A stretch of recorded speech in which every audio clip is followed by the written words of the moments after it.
Dasar Surat Kuasa Khusus 18 April 2012 memberi kuasa kepada Abdul Haris SH dan kawan-kawan. Selanjutnya disebut sebagai pemohon terhadap Komisi Independen Pemilihan Kabupaten Aceh Barat yang berdasar Surat Kuasa Khusus 3 Mei 2012 memberi kuasa kepada Imran Mahfudzi SH dan kawan-kawan. Selanjutnya disebut sebagai termohon. Pihak terkait bernama Haji Ramzi MS dan Muharyati Safari.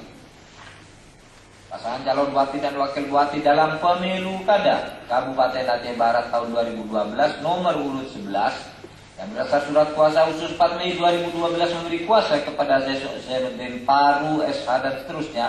Selanjutnya disebut sebagai pihak terkait. Pihak terkait bernama Hati Alaidinsah dan Dr. Nesha Rahmat Fitri HD.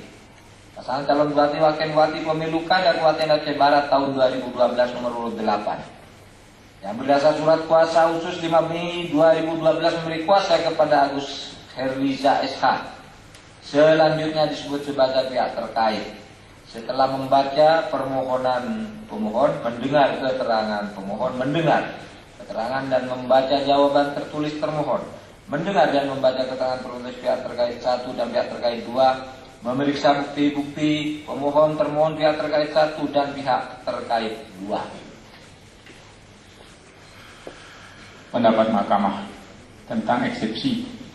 Menimbang bahwa terhadap eksepsi termohon dan pihak terkait 2 mengenai pemohon tidak memiliki kedudukan hukum dan permohonan serta perubahan permohonan cacat formil dikarenakan permohonan dilakukan para pasangan calon secara bersama-sama dan permohonan awal tidak lengkap dan ditangani oleh para pasangan calon.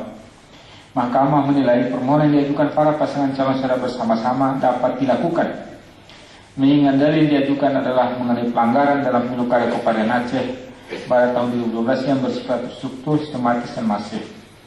Sehingga dengan tidak lengkapnya tanda tangan pemohon dalam permohonan awal, Mahkamah masih dapat meminta pemohon untuk melengkapi dan memperbaiki permohonan awal tersebut termasuk kelengkapan surat kuasa sebagaimana disampaikan dalam sidang tanggal 3 Mei 2012.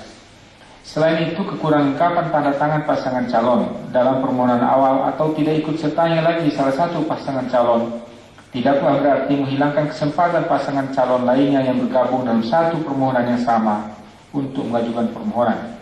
Dengan demikian, eksepsi demikian tidak beralasan hukum.